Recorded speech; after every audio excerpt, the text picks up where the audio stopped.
வந்த அந்த பெண்மணி தன் பெயரை என்னவென்று சொன்னார்? ரங்கநாச்சியார்.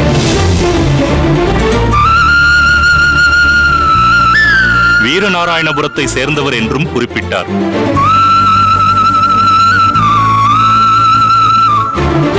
என்ன சுவாமி, தாங்கள் ஏன் மௌனமாகிவிட்டீர்கள்?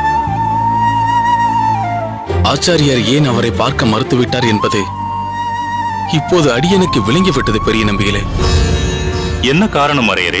மடத்தில் சேர வந்த பொழுது அடியனுக்கு ஏற்பட்ட அதே சூழல்தான் அப்பெண்மணிக்கும் ஏற்பட்டுள்ளது. அன்று பூர்வாசிரம புத்திரனை அடியனை பார்க்க ஆச்சாரியர் மறுத்தார். இன்று பூர்வாசிரம தர்ம பத்தினியை பார்க்க மறுத்திருக்கிறார். அரையரே, தாங்கள் என்ன சொல்கிறீர்கள்? ஆம் பெரிய நம்பிகளே, வந்தது அடியனின் தாயார் ரங்கநாச்சியார் தான்.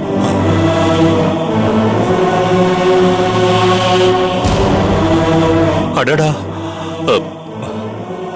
வந்தது தங்களின் தாயாரா? அதை உணராது போனேனே.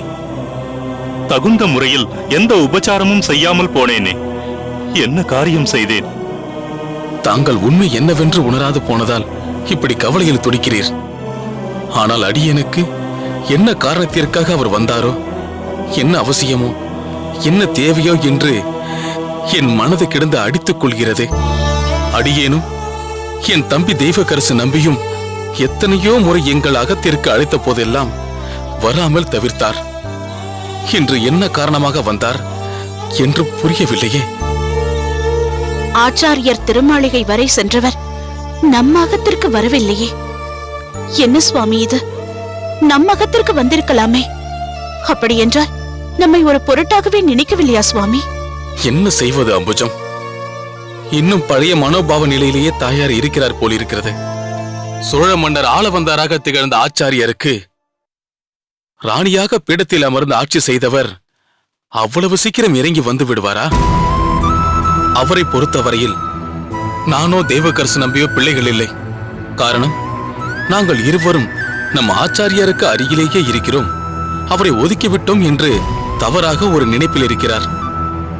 என் தாயாரை பொறுத்தவரை இன்னும் அவருடனே இருக்கும் பிள்ளைக்கரசு நம்பியும் சொட்டை நம்பியும் தான் பிள்ளைகள் என்று நினைக்கிறார். அப்படி இருந்தவர் இப்போது என்ன காரணத்திற்காக வந்திருக்கிறார்? பெரிய நம்பிகளே, அதற்கு பிறகு என் தாயாரை எங்காவது பார்த்தீர்களா? இல்லை அரையரே. ஒருவேளை திரும்ப ஊருக்கு போய்விட்டாரோ? சுவாமி, பாவம், அவருக்கு என்ன சங்கடமோ பிரச்சனையோ தெரியவில்லை. நிச்சயம் அம்மாவை தேடி கண்டுபிடித்து நம் அகத்திற்கு அழைத்து வர வேண்டும்.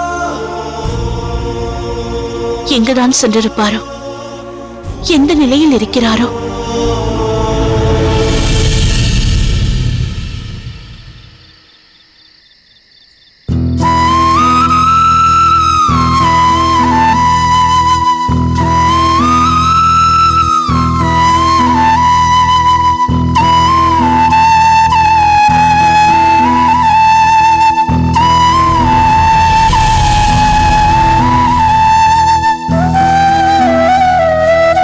தாயே, தாயே, தங்களைத்தான் அழைத்தேன். தாங்கள் வெளியூரா? ஆமா, வெகு தூரத்திலிருந்து வருகிறேன். வெகு தூரத்திலிருந்து வந்த களைப்பு தங்கள் திருமுகத்திலேயே தெரிகிறது. தரிசனம் செய்தாகிவிட்டதா? இல்லை. அச்சச்சோ, இன்னும் அரங்கனை தரிசிக்கவில்லையா? நடை சாற்றியாகிவிட்டதே. ஓ, அரங்கனை கேட்கிறீர்களா? ஆயிற்று, தரிசனம் ஆயிற்று. பிறகு தாங்கள் யாரை குறிப்பிட்டு சொன்னீர்கள் தரிசனம் ஆகவில்லை என்று? அது இந்த ஊரில் ஒருவரை காண வந்தேன். அவரை கண்டு தரிசிக்க முடியவில்லை. அவர் அகத்திற்கு சரியான முகவரி எதுவும் தங்களிடம் இல்லையா? அடையாளம் ஏதாவது இருந்தால் சொல்லுங்கள், நிச்சயம் கண்டுபிடித்து விடலாம்.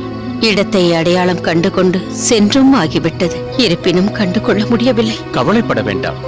இங்கிருப்பவர் யாராக இருப்பினும் எங்கள் ஆச்சாரியர் யமுனாச்சாரியர் திருமாளிகைக்கு வந்து போகாமல் இருக்க மாட்டார். நீங்கள் பெயர் மற்றும் அடையாளங்களை சொன்னால் நிச்சயம் கண்டுபிடித்து விடலாம். தங்கள் ஆலோசனைக்கு மிக்க நன்றி. இருப்பினும் நானே நன்கு விசாரித்தாகிவிட்டது. அவர் தன் முகவரியை மாற்றி வெகு நாட்கள் ஆகிவிட்டதாம். இனி அவரை கண்டு தரிசிப்பது இயலாத ஒன்றாகிவிட்டதென்று அறிந்து கொண்டேன். பார்க்க அந்த சாக்ஷாத் ரங்கநாயகி தாயாரைப் போலவும் மகாராணியைப் போன்ற லட்சணங்களோடு காணப்படுகிறீர்கள். ஆனால் ஏன் தனித்து வந்தீர்கள்? நான் மகாராணிதான்.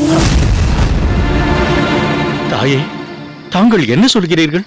அதாவது மகாராணி போல் சீரும் சிறப்புமாக வாழ்ந்தவள்தான் என்று சொல்ல வந்தேன். என்னவோ அரங்கனின் திருவிளையாடல் வாழ்க்கை மாறிக்கொண்டே இருக்கிறது. துணைக்கு அழைத்து வரும்படி மகனோ மகளோ யாரும் இல்லையா தாயே? இருக்கிறார்கள். மகன்கள் இருவர் என் கூடவே இருக்கிறார்கள். ஆனால் தற்போது இங்கு அழைத்து வரவில்லை.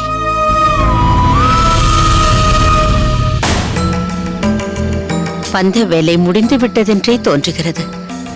இன்று இரவு பொழுது இங்கேயே கழித்து விட்டால் நாளை புறப்பட்டு செல்ல வேண்டியதுதான். என்ன தெய்வவாரி, தங்களுக்கு வேண்டப்பட்டவர்களா இவர்கள்? இல்லை சுவாமி, வெகு தொலைவிலிருந்து வந்திருப்பதாக கூறினார்கள். அம்மா, கோயில் வளாகத்திற்குள் தங்குவது என்பதெல்லாம் சாத்தியமே இல்லை. சிரமத்திற்கு பொறுத்தருள வேண்டும். இன்று இரவு பொழுது மட்டும். அதுதான் சொன்னேனே, கோயிலில் தங்குவதை நிச்சயம் அனுமதிக்க முடியாது. என்னை தாங்கள் தான் பொறுத்தருள வேண்டும். தங்களின் வயோதிகமும் அதே சமயம் வெளியூரைச் சேர்ந்தவர் என்பதும் புரிகிறது. உங்களுக்கு என்று ஒரு சலுகையை கொடுத்தால் நாளை அனைவரும் இதையே ஒரு சாக்குப்போக்காக வைத்துக் கொள்வார்கள். என்ன தெய்வவாரி, நான் சொல்வது உமக்கும் புரிகிறதல்லவா? உங்களின் நிலைமை புரியாமல் இல்லை. இது சத்திரம் அல்லவே. எனவே இன்று இரவு எங்காவது தங்கிவிட்டு பிறகு புறப்பட்டுச் செல்லுங்கள். தெய்வவாரி, பார்த்து எடுத்துச் சொல்லும். நேரமும் ஆகிவிட்டது. நான் போய் மற்ற சன்னதிகளை சாற்றிவிட்டு கூட்டிக் கொண்டு வர வேண்டும். வருகிறேன்.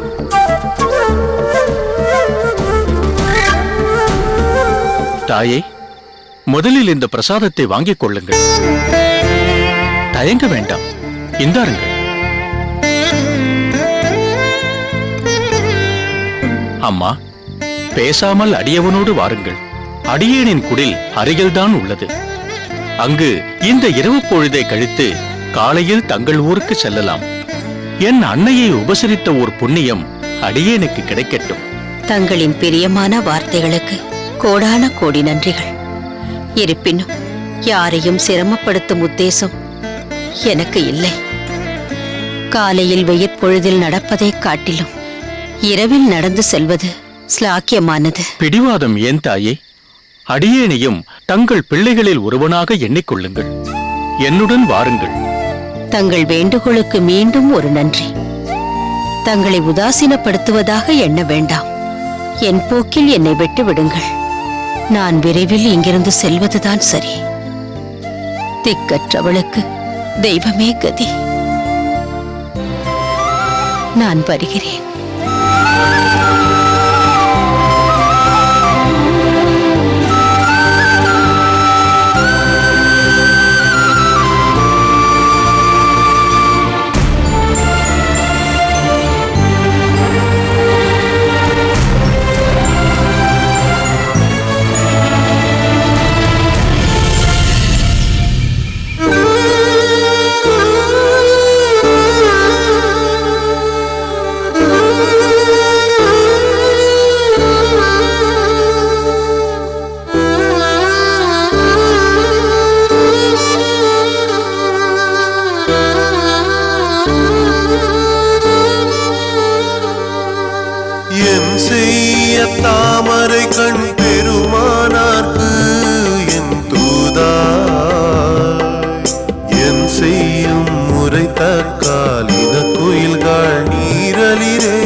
அற்றதில் செய்வதோ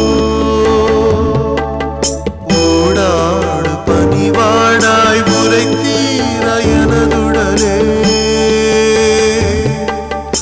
உரைத்தீர எனதுடலே.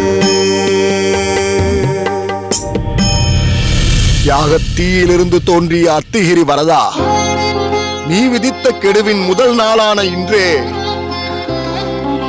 அடியேன் தீயிலிட்ட புழுவாய் துடிக்கும்படி ஆகிவிட்டது. பேரருளாளா, உன் கருணையால் தான் 7.5 ஆண்டுகள் பிரிவை 7.5 நாட்கள் என்று குறைத்தாய். அதை அடியேன் மறுக்கவில்லை. இருப்பினும் உன் சன்னதி வந்து உன்னை கண்டு நிம்மதியடையும் வாய்ப்பு இன்னும் சில நாட்களுக்கு அடியேனுக்கு இல்லை எனும் போது அடியேனின் மேனி தகிக்கிறது. இனம் புரியாத நடுக்கம் அடியேனை ஆட்கொள்கிறது. சனியின் ஆதிக்கம் என்று ஓர் காரணம் சொல்லி நாரணன் நீ அடியேனுக்கு ஓர் விதி செய்து உன்னை பாராமல் வினை செய்வது தகுமா வரதா? உன்னை பிரிந்து ஆழ்வார்கள் பட்ட பாட்டை நீயும் படு என்பதற்காகத்தான் உன் விளையாட்டை அடியேனிடம் காட்டியிருக்கிறாயா வரதா? வணக்கம் சாமி. வா சாரதி. சாரதி, உன்னைத்தான் எதிர்பார்த்துக் கொண்டிருந்தேன். எதுக்கு சாமி? நீ ஒரு காரியம் செய்ய வேண்டும். இந்த பூமாலையை வரதனின் சந்நிதியில் பட்டரிடம் சேர்ப்பிக்க வேண்டும். உங்க உத்தரவு சாமி. ஆனா இது புதுசா இருக்கு சாமி. எது புதிதாக உள்ளது? மாலையை தொடுத்து முடிச்சதும் நீங்க தானே ஆசையா கோயிலுக்கு எடுத்துட்டு போவீங்க. மாலையை தொடுத்து ஈரத்தோட அந்த வரதனுக்கு சாத்தி அழகு பாப்பீங்களா சாமி? அடியே இந்த மாலையை கொண்டு போய் கொடுத்தா அந்த வரதன் ஏத்துப்பாரா? ஏற்றுக்கொள்வான். இன்னும் சில நாட்களுக்கு நிச்சயம் நீ சென்று கொடுத்தால் ஏற்றுக்கொள்வான். இதுவும் அந்த வரதனோட கட்டளையா சாமி? சொல்ல விருப்பம் இல்லைன்னா விட்டுடுங்க சாமி. இந்த கட்டளைய இந்த பூமி தாங்குற வரைக்கும் அத செய்யறது தானே என்னோட கடமை. சரி, நீ முதலில் இந்த மாலையை சீக்கிரம் பட்டரிடம் சேர்ப்பித்து விடு. அவரு நீங்க வரலையான்னு கேட்டா அடியே என்ன சொல்றது சாமி? திருக்கட்சிக்கு மேனி சற்று பாங்கில்லை, பிறகு வருவதாக தெரிவித்து விடு. புரிகிறதா? சரிங்க சாமி.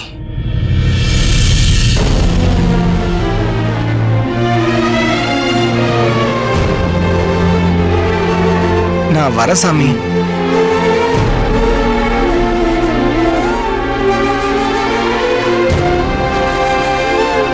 வரதா, 7.5 நாட்கள் நடக்கப் போகும் உன் திருவிளையாடல் முடிவதற்குள் இந்த உயிர் அடியேன் வசம் இருக்குமா என்று தெரியவில்லை.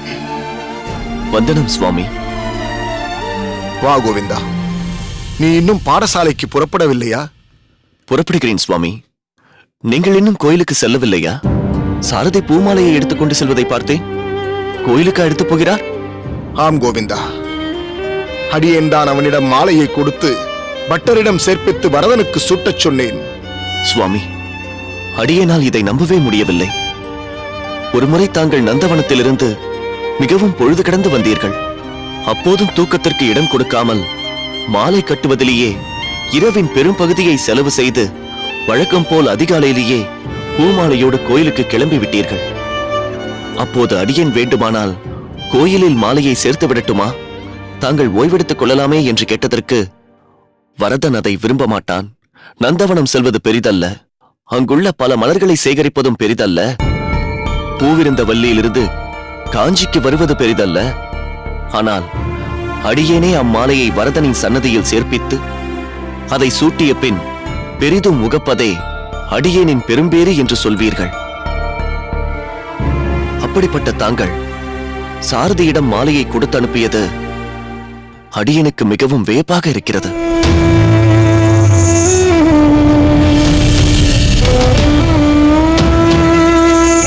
பெரிய நம்பிகளே, வந்த அந்த பெண்மணி தன் பெயரை என்னவென்று சொன்னார்?